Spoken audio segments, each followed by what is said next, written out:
이 시간 은혜 받으실 하나님의 말씀은 구약성경 사무엘상 28장 4절부터 7절까지의 말씀입니다. 사무엘상 28장 4절부터 7절까지의 말씀을 다 같이 합독하시겠습니다. 블레셋 사람들이 모여 수넴에 이르러 진침해 사울이 온 이스라엘을 모아 길보아에 진쳤더니 사울이 블레셋 사람들의 군대를 보고 두려워서 그의 마음이 크게 떨린지라. 사울이 야훼께 묻자오되 야훼께서 꿈으로도 우림으로도 선지자로도 그에게 대답하지 아니하시므로 사울이 그의 신하들에게 이르되 나를 위하여 신접한 여인을 찾으라. 내가 그리로 가서 그에게 물으리라 하니 그의 신하들이 그에게 이르되 보소서 엔돌에 신접한 여인이 있나이다. 아멘. 오늘 주님의 날이 안식일 날 주 앞에 나온 여러분들, 여러분의 삶의 형편과 육체 그리고 영혼이 다시 한번 새로워지게 되기를 바랍니다. 틀어지고 또 나사가 제대로 박혀 있지 않으면 흔들리고 또 통증이 오게 되어 있습니다.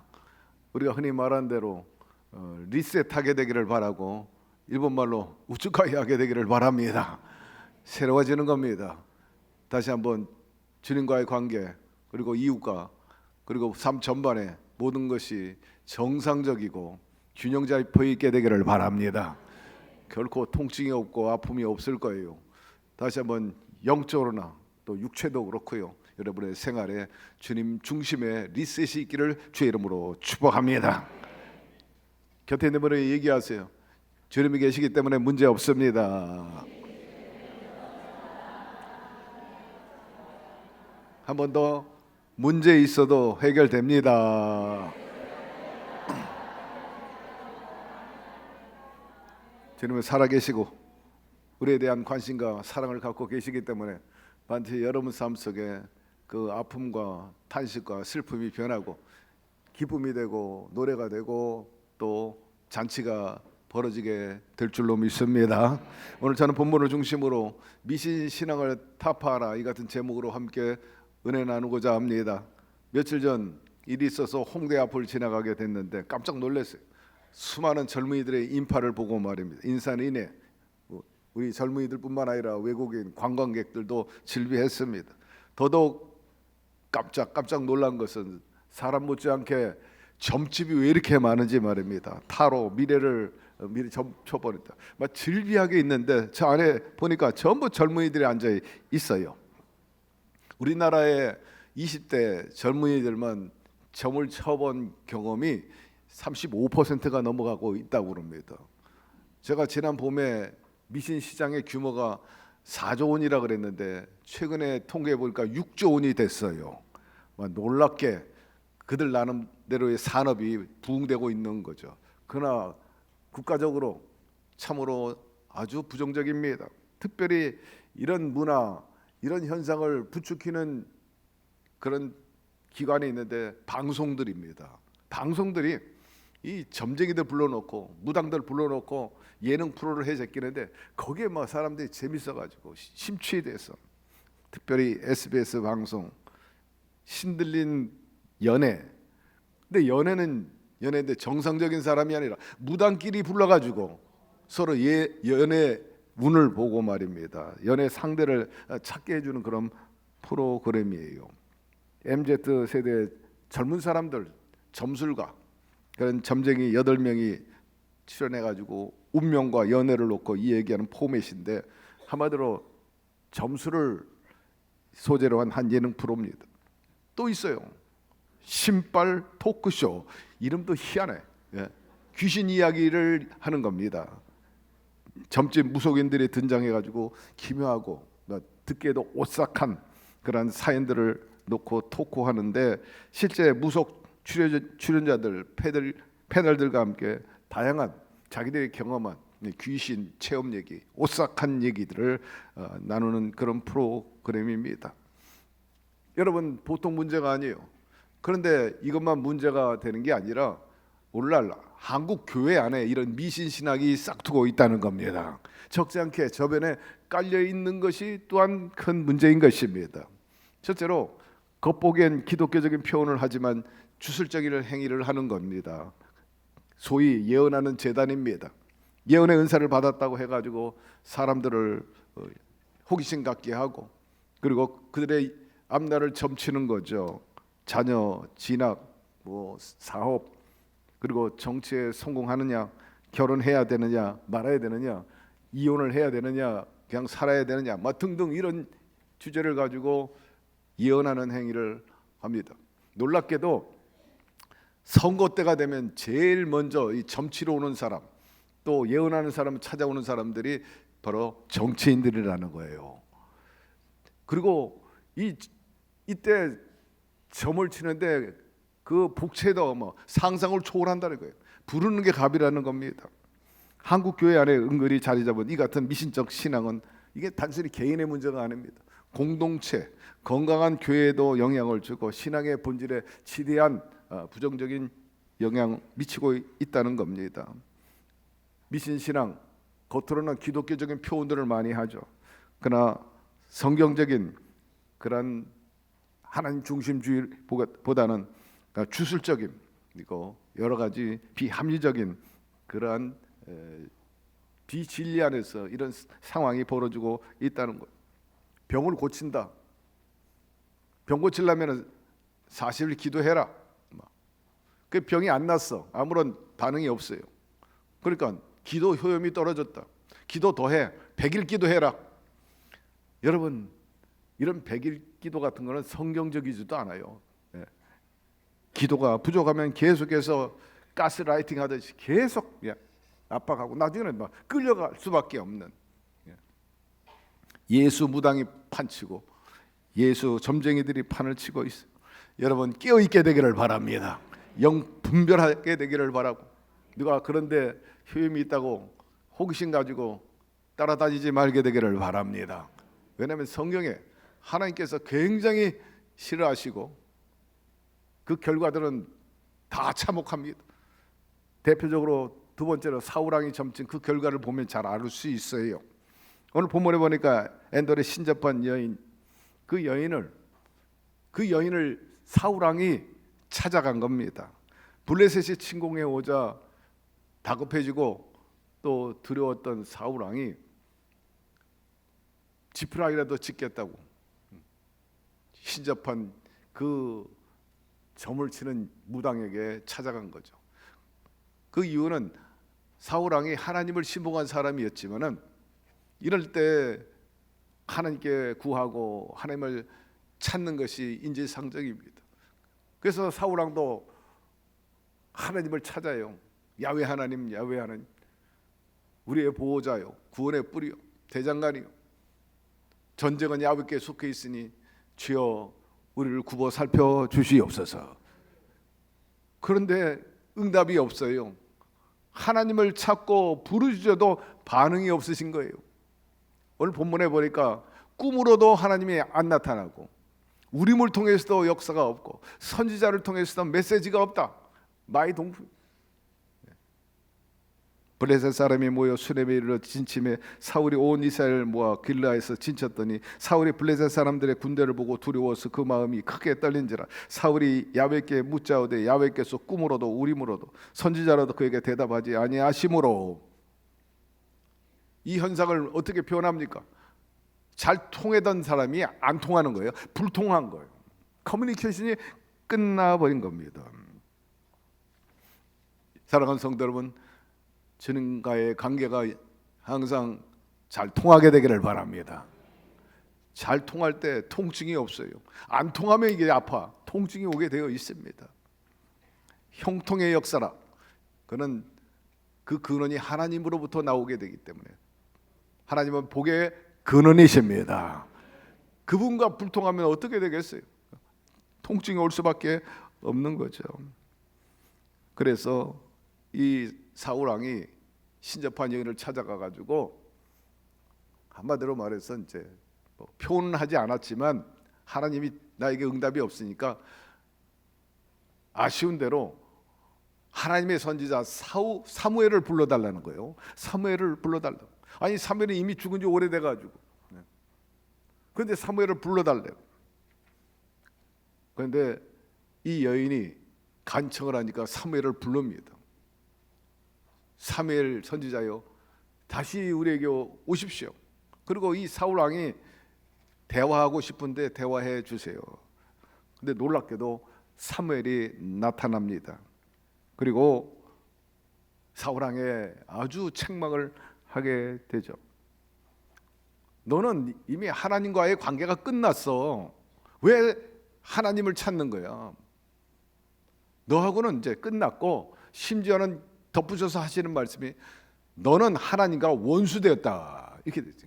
하나님께서 너를 원수로 여긴다, 청천벽력과 같은 얘기를 합니다. 그러면서 너는 내일이면 죽는다.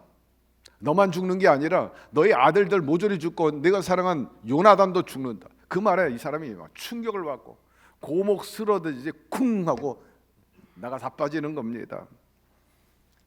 그러면서 사무엘이 왜 이런 결과를 네가 불러왔는지 잘 알고 있지 않냐? 그러면서 과거 얘기를 꺼내는 거예요. 블레셋이 쳐들어오기 전에 먼저 아말렉이 쳐들어왔어요. 그때는 하나님과 잘 통했던 시대입니다. 그래서 하나님께서 이 사울왕에게 내가 아말렉을 쳐부술 테니까 반드시 그 모든 것들을 진멸하고 전리품을 다 없애버리라, 두 가지 명령을 내렸어요. 근데 결과는 어떻게 됐어요? 아말렉을 이기게 한 거는 하나님이신데 사울왕이 자만해가지고 자기가 이긴 것처럼 그래가지고 두 가지 명령을 다 자기 멋대로 불순종합니다. 그 왕족들을 살아남기고 전리품으로 얻었던 가축들, 소와 순양, 좋은 것들은 다 감췄어. 이것을 알고 선지자를 통해 하나님께서 책망하잖아요. 네가 어찌 이렇게 할 수 있냐? 그러니까 변명하기를, 하나님 저 좋은 순양, 저 숫소들은 하나님께 제물로 드리기 위해서 이렇게 했습니다. 너 거짓말하는구나. 넌 탐욕이라. 넌 악하다. 그러므로 하나님께서는 그 마음에 사울을 지어버린 겁니다. 그때 하신 말씀이 하나님은 제사보다 순종을 더 원하느니라 가르쳐 주셨던 거죠. 이 불순종 사건으로 이미 하나님 마음에서 사울은 떠났고 원수가 된 것을 알려주게 되었던 것입니다. 여러분, 성경에 금지한 강신술 그리고 점수를 행한 것, 하나님의 뜻을 거스린 것에 대한 결과를 여기서 우리가 알 수가 있어요. 기독교 전통 그 해석과 교리에 의하면은 이미 죽은 사람이 다시 나올 수 없어요. 죽은 영이 다시 와가지고 하나님에 대해서 얘기할 수 없어요. 누구냐? 그것은 결국 사울왕을 책망하기 위한 하나님의 천사였던 것입니다. 사랑하는 성도 여러분, 진리를 벗어나지 말게 되기를 바라고, 이런 강신술이나 점술 현혹되지 말고 멀리함으로 하나님의 진노를 피하게 되기를 주의 이름으로 축원합니다. 본래 사울왕이 하나님과의 반듯한 관계를 맺을 때는 백성들이 우상을 섬기지 마라, 이런 미신을 믿지 마라, 점이나 무당을 따르지 말라고 명했어요. 반드시 내가 처벌하리라 그렇게 말해놓고 정작 하나님과 안 통하니까 이제는 점집을 찾아간 거예요. 그래서 말씀해 보니까 변장을 했다 그랬어요. 처음에 이 점집 여인이 보통 사람인 줄 알고 봤는데 가만히 보니까 왕이야, 사울 왕이야. 깜짝 놀래요. 왕이야, 나를 이렇게 우회적으로 죽이려고 합니까? 점치는 사람은 다 죽였는데 나도 죽이려고 오시지 않았나요? 그때 아니라 내가 하나님과 안 통하니까 사무엘 선지자라도 내 통하기 위해서 자네를 찾은 거야. 너를 죽이지 않겠다 약조해가지고 이 여인이 점을 친 결과로 그렇게 사무엘을 불렀다 하는 것인데, 하나님께서 그 행위를 굉장히 고약하게 여기셨다는 것입니다. 세 번째, 따라서 진리에서 벗어난 가르침을 늘 경계하게 되기를 바랍니다. 한국교회 겉으로는 신앙 얘기하는 것 같고 성경 얘기하는 것 같아도 복음의 핵심에서 벗어난 그런 가르침이 얼마나 많이 있고, 그로 인해서 교회를 혼란하게 하고 성도를 시험에 빠지는 일들이 있습니다. 사도 바울은 특별히 그 당시에 초대교회 때 유대인들 그리고 로마인들 그 사변, 사고, 그 생각 속에 신화, 그다음 족보, 뭐 사상 이런 것들을 굉장히 비중 두고 있는 것에 대해서 책망한 것을 우리가 알 수가 있어요. 신화와 끝없는 족보에 몰두하지 말게 하려 함이라 말씀하고 있는 것입니다. 그러면서 이 모든 것들은 다 허탄한 것이라. 우리 사회도 마찬가지예요. 사랑하는 성도 여러분, 점, 타로, 또 미신, 그리고 허탄한 어떤 사상, 오늘날 문제가 되고 있는 진영의 논리, 여러분 이런 데서 허탄한 것 경험하거나 또 분쟁에 휘말리지 말게 되기를 바랍니다. 사회 각계, 교회 안에 심지어 이것 때문에 분쟁이 일어나고 분열이 오고 막 열을 올리는데 결코 하나님께 은혜되지 않는 것입니다. 본질이 아닌 주변적인 취지에 빠지면 신앙의 중심을 흐려지고 그로 인해서 여러 가지 논쟁만 오고 상처만 남을 뿐인 것입니다. 참된 신학은 오직 하나님의 진리에 입각해서 세워지는 것입니다. 오직 믿음과 그리고 주의 사랑으로 자기의 지식을 과시하거나 자기의 사상, 어떤 정치 철학 여러분 주장하지 말게 되기를 바랍니다.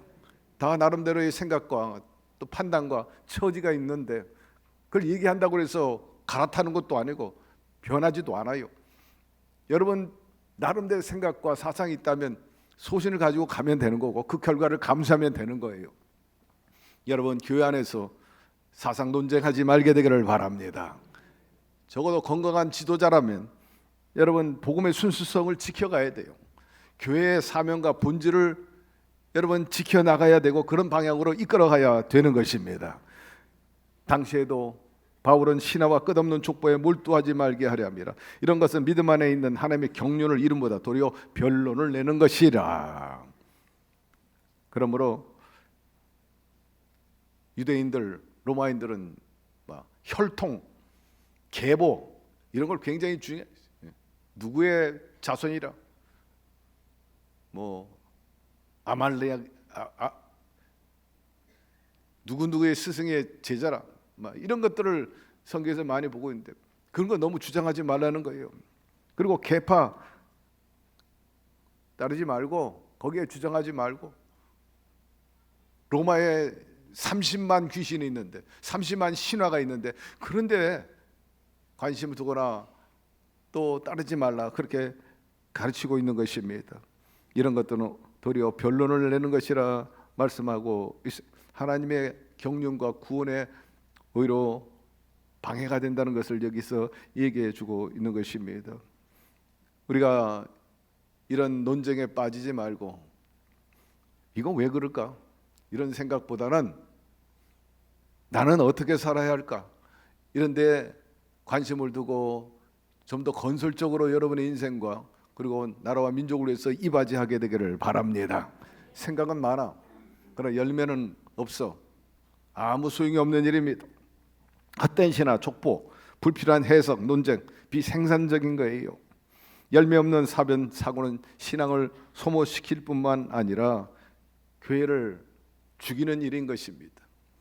참된 교육의 목적은 정결한 마음과 그리고 성경에 입각한 선한 양심 그리고 포장되지 않는 순수한 거짓된 믿음, 여기서 교회가 세워지고 그 안에서 우리가 진정한 자유와 행복과 하나님의 약속인 생육과 번성의 역사를 누리게 될 것입니다.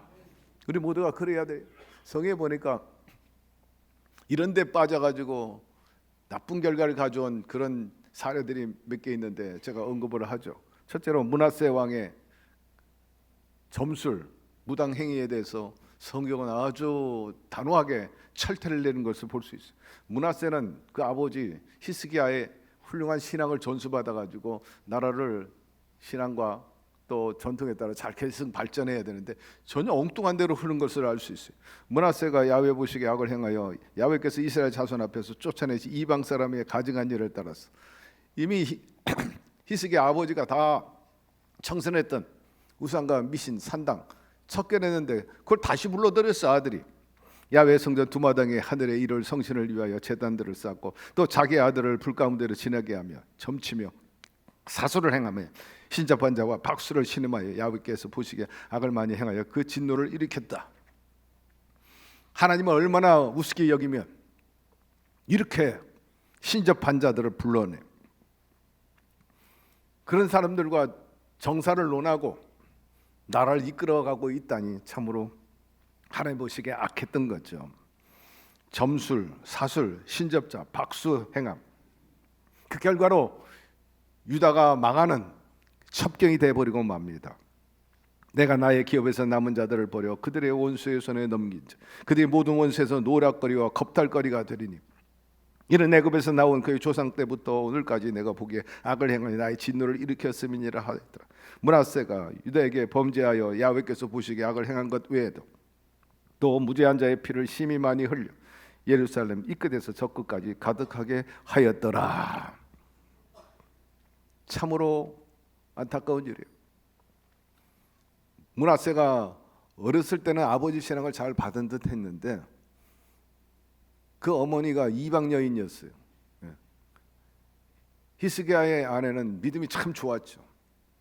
그래서 아하스 그 아버지는 악한 왕이었는데 놀랍게도 그 부인이 아주 예수를 잘 믿어서 훌륭한 히스기야를 만들어냈는데 그 아들 므낫세는 아내를 이방 여인 데려다 놓고 결국 우상을 섬기게 돼가지고 나중에 완전히 망했던 유다를 하나님께서 히스기야가 하나님과 연합함으로 하나 돼가지고 빼앗겼던 땅도 찾고 원수였던 사내립의 목도 다 날려주고 죽을 병이 걸렸을 때 15년이나 연장시켜. 한마디로 말해서 부국강병을 이루어놨는데 그 아들이 우상 숭배하고 사신에 빠져가지고 하나님이 있다라고 하나님이 손을 놓으니까 곧바로 급전직하는 망해버려요. 그냥 유다가 망해버리는 거예요. 그리고 무지한 죄의 피를 흘렸다. 이곳에서 저곳에 있는 모든 지경에 피바다를 이루었다는 거. 하나님께서 그걸 악형으로 본 겁니다. 그리고 바벨론 왕의 점수를도 마찬가지. 바벨론 왕이 전쟁을 해야 되느냐 말아야 되느냐 결정하게 되는데 화살통에다가 화살을 집어넣고 흔들어 제끼는 거예요. 그리고 거기서 점괘를 내는 거예요. 이걸 뽑으면 전쟁하는 거고 이걸 하면은 화친을 맺는 거고 바벨론 왕이 갈래길 곧 두 길 어귀에 서서 두 길이 있어. 어느 길로 갈까? 어느 쪽을 선택할까? 점을 치되 화살들을 흔들어 우상에게 묻고 희생제물의 간을 살폈다. 어느 것이 승리의 길인가? 잘될 길인가? 흔들어가지고 우상한테 물어봤다는 거예요. 여기 보니까 화살을 들어 흔들어 우상에게 묻고 희생제물로 드렸던 짐승의 간을 봤다 이렇게 말합니다. 결과 어떻게 됐냐? 내게 대하여 허문한 것 보며 내게 대하여 거짓 복수를 하는 자가 너를 중상당한 악인의 목 위에 두리니 이는 그의 날 곧 죄악의 마지막 때가 이름이로다. 내가 지음 받은 곳에서 내가 출생한 땅에서 내가 너를 심판하리로다. 결국 바벨론도 망해버리고 말았어요. 파사와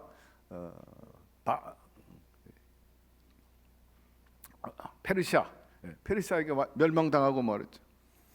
신약에 보니까는 또 점치던 귀신 얘기가 나옵니다. 사도행전 16장에 보니까 바울이 귀신 들린 여종을 갖다가 예수의 이름으로 명하느니 떠나갈지어다 하니까는 7길로 떠나갔어요.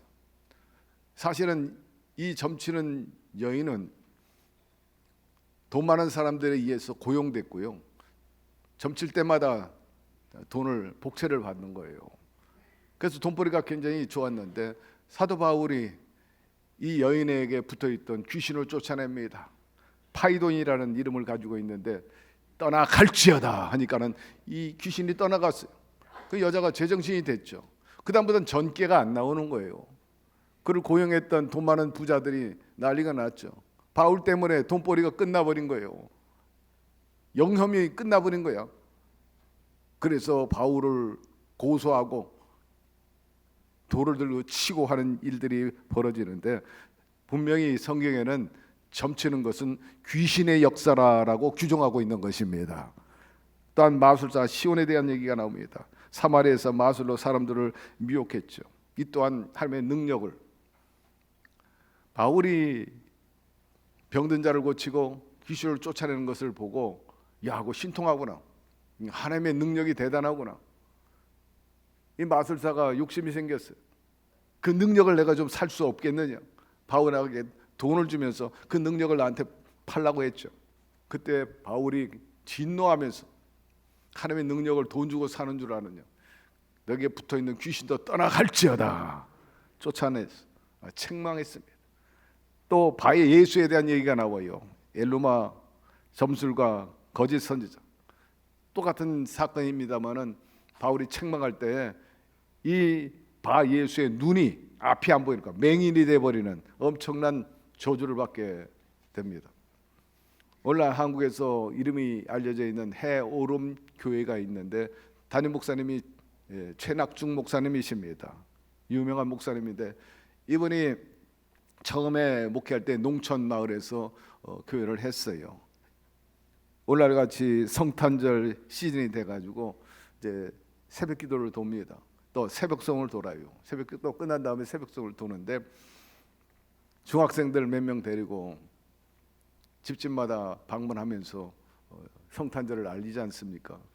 기쁘다 구주 오셨네. 믿는 사람들한테 그 찬송을 불러주고, 또 믿지 않는 자, 전도의 대상의 집은 너무 깜짝 놀라지 않도록 고요한 밤 거룩한 밤 이렇게 찬양을 했어요.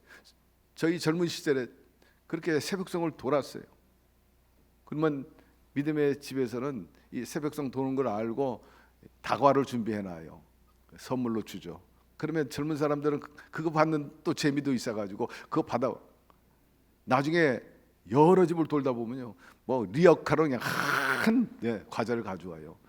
그러면은 성탄절 날 많은 젊은이들이 먹고 파티하고, 또 남으면은 송구 영신 예배 전에 또 먹고, 그런 이제 문화가 있었는데, 오늘날은 하고 싶어도 워낙 대형 교회인데다가 아울러서 또 아파트가 이제 들어오니까는 옛날 같은 문화가 좀 사라졌지만은, 그런데 어느 믿지 않는 집에 가가지고 고요한 밤 거룩한 밤 불렀어요. 근데 갑자기 집주인이 뛰쳐나와가지고 난리가 난 거예요. 아니 웬 찬송가냐, 지금 우리는 무당 불러다가 푸닥거리 하고 있는데 웬 찬송가냐, 난리가 났다는 거예요. 왜 그렇습니까? 했더니 당신들이 고요한 밤 거룩한 밤 불렀지만은 우리 집안에 지금 사나운 밤이 됐다는 거예요. 춤추던 무당이 꼬꾸라지고 옆에서 북치고 있던 그 또 다른 무당도 넘어졌다는 거예요. 우리 집 망했다는 거예요. 이분들이 오히려 잘 됐다고 더 큰 소리로 기쁘다고 오셨네. 고요한 밤이 거룩한 밤으로 바뀌었어. 그 일로 인해서 그 집안이 예수 믿고 구원받았다는 얘기를 김낙중 우리 목사님이 간증한 걸 들었어요. 또 다른 이야기가 있어요. 어머니는 점쟁인데 아들이 목사인 경우입니다. 이 어머니가 어떻게 변화됐는가? 이 어머니가 아들 점괘를 보면 잘 안 나온다는 거예요. 그 기세를, 아들의 그 점괘를 이길 수 없다는 거예요. 꺾을 수 없다는 거예요. 희한하다는 거예요. 그 얘기를 들은 동료 무당이 당신은 이제 점 그만 치고 아들 따라 교회 가라, 교회라고 농담 비슷하게 그 얘기했다는 거예요. 전도 아닌 전도 소리까지 그 엄마가 듣게 됐다는 거죠. 무속인들도 하나님의 그 능력이 자기들의 신보다 뛰어나다는 걸 다 알고 있어요. 점괘를 맹신하던 어머니에게 그 오히려 친구 무당이 영향을 줬다는 거예요. 이분이 말하기를 그때부터 어머니 마음에 하나님께서 역사하시기 시작했다는 겁니다. 결정적으로 어머니가 교회에 나오게 된 이유는 대학생 선교에 이 아들이 다니고 있는데 졸업대가 됐어요. 그 대학생 선교에서 졸업 예배를 이제 드려주는데, 특별히 이벤트는 믿지 않는 어머니나 아버지를 모시고 와서 함께 예배드리면서 감사하고 축하를 받는 그런 예배 형식이었어요. 그 친구들은 어머니, 아버지, 부모님을 모시고 온다는 소식을 들었는데 엄마가 점쟁이니까 오지 않는 건 뻔한데 어머니에게 혹이라도 모르니까 한번 두들겨 보자 해가지고 엄마 내 친구들은 엄마 아빠가 이렇게 졸업이 축하하기 위해서 온다는데 엄마도 와야지. 그 말에 이 점쟁이 엄마도 아들 기죽이지 않기 위해서 그럼 구경 삼아 한번 가지 해서 따라가게 된 겁니다. 거기서 찬송가를 부르는데 이 어머니가 얼마나 머리가 아프고 두통이 오는지 견딜 수가 없는 거예요. 우리 교회도 독실한 불교 신자가 한번 오셨는데 예배드리다가요 끝까지 참석을 못하고 떠나더라고요. 뭐 불안하고 막 산만하고 정신이 왔다 가고 한번 어디 영 지금 다시 오지 않고 있어요. 지금요 오기를 바랍니다만은 이게 영이 안 맞으니까 굉장히 고통스러운 겁니다. 예배 중에 가슴이 터질 것 같고 몇 번이라도 벌떡 일어나 가지고 나가고 싶고 아들 체면 때문에 나가지는 못하고 엄마가 엄청 고통을 당했다는 거예요. 그런데 놀라운 것은 그 점쟁이 엄마가 졸업 예배 끝난 다음부터는 희한하게 점괘가 떠오르지 않는다는 거예요. 영험이 끝나버려요. 그러다 보니까 이제 손님들이 오지 않게 되고 그렇게 영험이 능력이 떨어지면 평소 엄마는 산기도를 간다든지 또 바다를 간다든지 다시 체험받기 위해서 노력을 하는데 그렇게 하지도 않게 되었다는 거죠. 한마디로 말해서 졸업 예배 후에 실력이 떨어진 겁니다. 신통한 능력이 떨어진 거예요. 그래서 예수 믿게 되었다는 사연입니다. 이분이 누구냐? 바로 팀파웨이 열린교회 주명석 목사님이신데 이분이 이 관련돼서 책을 썼어요. 무당 엄마 목사 아들이라는 타이틀인데 유명한 출판사 기독교의 대표적인 출판사 중에 하나인 홍송사에서 책을 냈는데 많은 사람들에게 지금 회자되고 있어요. 오늘 말씀드린 전반적으로 또 성경의 그 저변에 흐르는 것은 여러분 점치고 무당이나 신접 여러분 행하지 말게 되기를 바랍니다. 다 귀신의 장난이라는 거예요. 오늘 언급한 내용들 보면 그런 것과 접한 그 결과가 긍정적인 게 하나도 없어. 다 부정적이야. 다 죽거나 혹은 패망하거나 고통당하는 것을 알 수. 여러분 호기심과 또 요새 문화 흐름이 그렇다고 구경 삼아 친구 따라 가지 말게 되기를 바랍니다. 심지어는 예수 믿다가도 기도했는데 응답이 없다고 은근히 안에서 나도 타로 한번 해볼까? 웹에 들어가서 무슨 운세가 나올까? 여러분 악한 것은 모양이라도 버리게 되기를 바랍니다. 너희는 신접한 자와 박수를 믿지 말며 그를 추종하여 스스로 더럽히지 말라. 나는 너희 하나님 야훼이니라. 여러분 다른 것을 의지한다는 것은 하나님보다 더 신통하다는 것을 믿고 의지하고 기대하면서 하는 것인데 그건 우상 숭배가 되는 거고 하나님을 우습게 여기는 방자에 행하는 일인 것입니다. 사랑하는 성도 여러분, 늘 영이 깨어 있게 되기를 바라고 중요한 하나님과 잘 통하게 되기를 바랍니다. 안 통하면 통증이 오게 되어 있어요. 그리고 결과는 아주 부정적일 수밖에 없는 것입니다.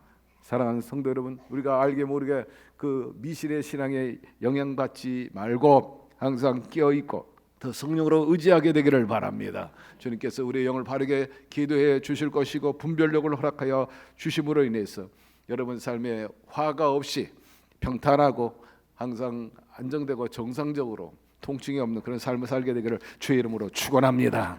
하나님 오늘 말씀을 통해 일깨워 주시니 감사드립니다. 우리가 하나님의 진리를 믿고 동시에 또 기독교의 역사나 전통, 그 정서, 문화 이런 점에 있어서 우리가 제대로 알지 못하는 부분들 없잖아 있는데 성령께서 늘 그때그때마다 깨닫게 하여 주시고 생각나게 하시고 가르쳐 주셔서 하나님 중심주의로 그리고 또 하나님이 기뻐하는 뜻대로 살아가게 하여 주옵시고 히스기야가 오히려 우상을 던져버리고 산당을 깨부수고 바르게 했으므로 하나님과 연합하고 그의 땅이 넓어지고 잃어버렸던 그 모든 자산들을 회복하고 원수의 목을 날리는 것처럼 우리도 그런 승리를 얻게 하여 주시옵소서.